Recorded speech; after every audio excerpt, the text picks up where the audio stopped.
Bonjour à toi cher ami et bienvenue sur Move to Africa. Je suis très heureux de te retrouver aujourd'hui. Nous allons parler de l'importance de la formation, surtout pour la communauté africaine. Et je prendrai pour exemple l'événement Back to Africa de Philippe Simo d'Investir au pays. Je commence tout de suite. La chose qui m'a inspiré ce thème, c'est que dernièrement je faisais mes comptes et je me suis rendu compte que j'avais dépensé plus de 5 000 € en formation, donc environ 5 600 € en formation depuis le début de l'année. Et ça m'a fait tilt, je me suis dit, ah ouais quand même, je ne m'attendais pas à un tel montant. Donc en formation digitale, achat de livres, achat des billets pour assister à des séminaires. Donc depuis janvier jusqu'à maintenant, j'ai déjà dépassé la barre des 5 000 € et c'est pas fini parce que dernièrement, il y a 3 jours, j'ai acheté un livre pour encore me former sur un sujet précis pour apprendre le business ici à Kinshasa et autre chose. Donc jusqu'à la fin de l'année, je pourrais atteindre les 6 000, les 7 000 € des dépenses en formation. Et j'ai fait des parallèles avec l'événement de Philippe Simo Back to Africa. Le billet complet, il me semble, ça coûtait 800 €. Il y a eu du bruit, il y a plusieurs youtubeurs qui ont fait des vidéos. Ouais, c'est trop cher, comment est-ce possible? Donc dans cette vidéo, je réagirai un peu à ça, je donnerai mon avis sur l'importance de la formation, surtout pour nous Africains, hein, surtout pour l'Africain, l'importance de nourrir son esprit. Déjà, lorsque j'ai dit aux gens que je dépense des telles sommes en formation, la première chose qu'ils me demandent, mais qu'est-ce que tu as? Ok, tu as dépensé 5 000 € en formation et tout ça, mais qu'est-ce que tu as gagné, Michel? Qu'est-ce que tu as? Dis-nous, qu'est-ce que... Et je leur réponds ceci. Je leur réponds que toi, tu as dépensé des milliers d'euros, hein, dans la nourriture pour nourrir ton corps. Qu'est-ce que tu as toi aussi? Réponse toute simple. Toi aussi, tu as dépensé pour nourrir ton corps. Tu as dépensé pour vêtir ton corps. Qu'est-ce que tu as gagné toi aussi? Vous voyez? C'est que naturellement, l'être humain a tendance à privilégier tout ce qui est physique, au fait, tout ce qui peut être palpable, voilà. Alors que on n'est pas simplement un corps. Vraiment, je suis désolé, c'est basique, mais on doit parfois le rappeler quand même, hein. La nature humaine est plus spirituelle que charnelle. Vous voyez? Donc nourrir son intellect est très important. Donc payer des billets pour assister à des formations telles que Back to Africa est très important. C'est même crucial, je dirais. Parce que sincèrement, entre nous, un individu qui passe son temps à manger, dormir, boire, je ne vois pas la différence entre ce genre d'individu et un mouton. Soyons cash, hein, vraiment j'aime bien parler cash. Même dans la deuxième partie, pardon, je parlerai des Philippe Simo de Back to Africa. Je serai cash aussi. J'aime pas arrondir les ongles, non, j'aime être cash. Un individu qui produit rien, qui n'a aucun projet, qui n'apporte rien à la société et qui passe son temps à manger, boire, dormir. C'est quoi la différence entre cette personne et un mouton? Je pense que la communauté africaine a besoin des formations. A besoin. Maintenant, parlons tout de suite de l'événement Back to Africa. J'ai assisté à la première édition de l'événement Back to Africa qui a eu lieu au château de Versailles. Et il y a une histoire qui m'a énormément frappé. C'est une dame qui faisait partie du même club afro que moi. C'était un club afro-branche, on l'appelait comme ça, club afro-branche. C'est quoi un club afro-branche? C'est tout simplement, on se retrouvait chaque samedi, on choisissait un restaurant africain, on commandait à manger des brunchs et tout ça, et on discutait de l'Afrique. Voilà, c'était ça le club afro-branche.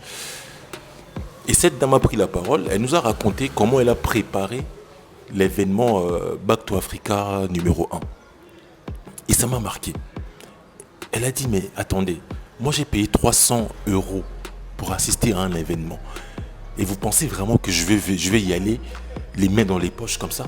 On lui a dit, mais qu'est-ce que tu as fait comme action? Qu'est-ce que tu as préparé? Tu es parti voir un marabout ou quoi? Elle a dit, non.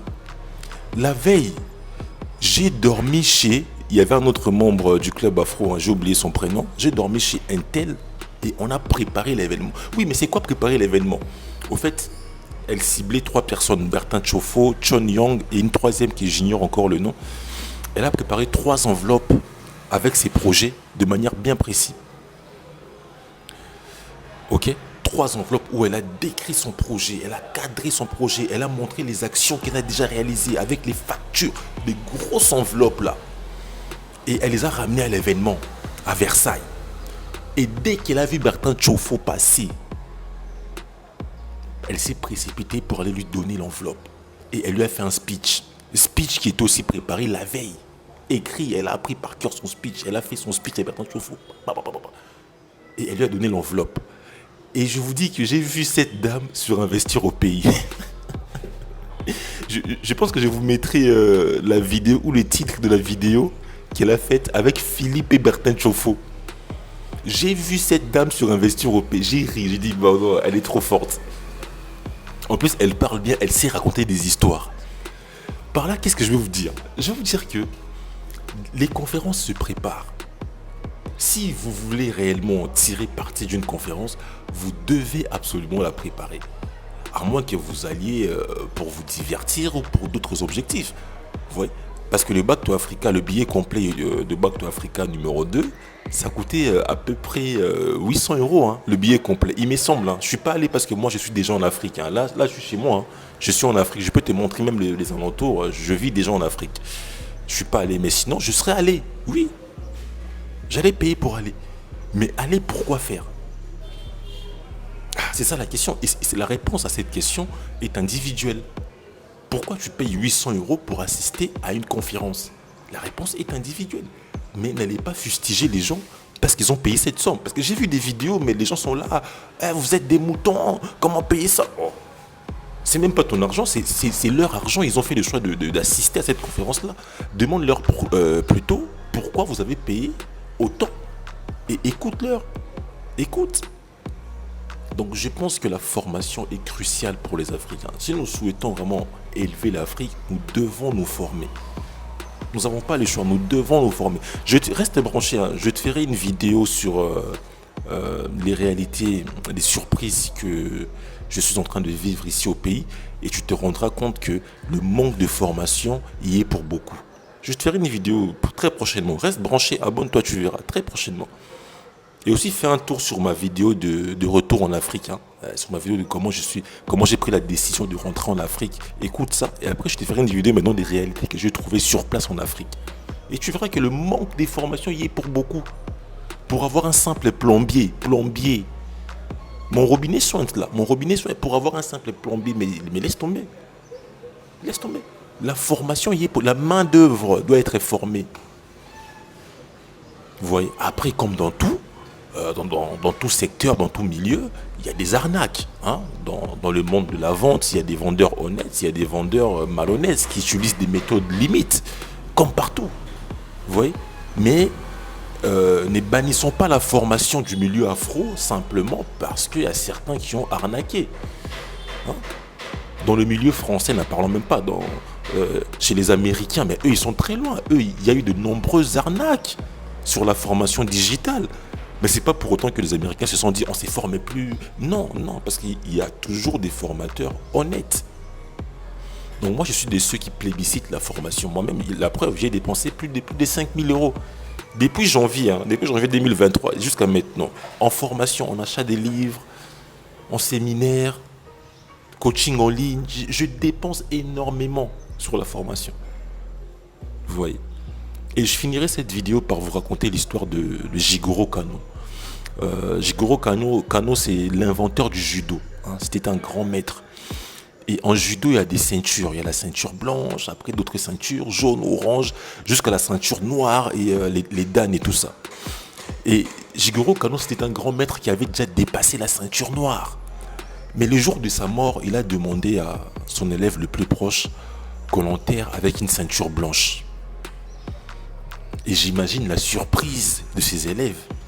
Mais grand maître, comment se fait-il que tu veux qu'on t'enterre avec une ceinture blanche, non, la ceinture du débutant? Quand tu arrives en judo, c'est là que tu as la ceinture. Vraiment, tu es purement débutant. Non, je vous laisse réfléchir à ça. Un grand maître qui a déjà dépassé les ceintures noires et plusieurs dan. C'est lui qui a fondé, qui a créé le judo. Mais le jour de sa mort, on lui a enterré avec une ceinture blanche. Vous voyez? Donc je pense qu'on est des élèves, des apprenants éternels, quoi. Il n'y a pas de fin à l'apprentissage. Il n'y a vraiment pas de fin. plus tu montes, plus tu dois apprendre. C'est mon avis. Ok? Donc moi, je félicite Philippe Simo d'Investir au pays, d'avoir organisé un tel événement tel que Back to Africa. Vous voyez? Il inspire énormément de personnes, il motive les Africains et il apprend aux Africains. Il leur apprend des choses. Moi, j'ai assisté à Back to Africa numéro 1. J'ai appris des choses que je mets en pratique aujourd'hui. Je te jure, je mets en pratique des techniques que j'ai appris, notamment comment trouver un bon business, comment regarder les sites des différents ministères, chercher la balance, le nom m'échappe. Je mets en pratique ces choses-là aujourd'hui. Quand tu le sais, ça a l'air évident. Ah, si je veux tel business, il faut que j'aille consulter tel site, site de la Banque mondiale. C'est évident. Mais quand tu ne le sais pas, tu peux passer à côté toute ta vie. Ah oui. Comment trouver des bons business en Afrique? Philippe Simon nous a donné une méthode lors du Back to Africa numéro 1, une méthode pas à pas qui te montre comment trouver des bons business en Afrique que j'applique aujourd'hui. Et les gens ils disent dans leurs vidéos que oh vous payez 800 € juste pour vous faire motiver, pour être... Non, non, on n'est pas si bête que ça quand même. Bon, moi j'ai payé 300 à l'époque de Back to Africa numéro 1. J'ai payé 300, mais je suis pas bête de payer 300 € comme ça juste pour me faire motiver, je sais pas quoi. Okay. Donc plébiscitons la formation dans le milieu afro. Nous en avons besoin. Nous en avons besoin. Ne critiquons pas les formateurs. À mon époque, les professeurs étaient des gens qu'on respectait. Je ne sais pas si les mœurs ont changé. Hein. Les gens qui apprenaient aux autres, c'était vraiment des personnes qu'on mettait au-dessus même des médecins. Mais aujourd'hui, les formateurs sont traités d'arnaqueurs dans la communauté. Donc changeons un peu nos mentalités. Je voulais commencer par mon exemple. J'ai dépensé plus de 5000 €. Et les gens me demandent, mais Michel, tu as quoi? Tu dépenses autant en formation. Qu'est-ce que tu as gagné? Merci à toi. N'oublie pas d'aimer cette vidéo, de la partager, de me laisser ton avis en commentaire. Qu'est-ce que tu penses de la formation?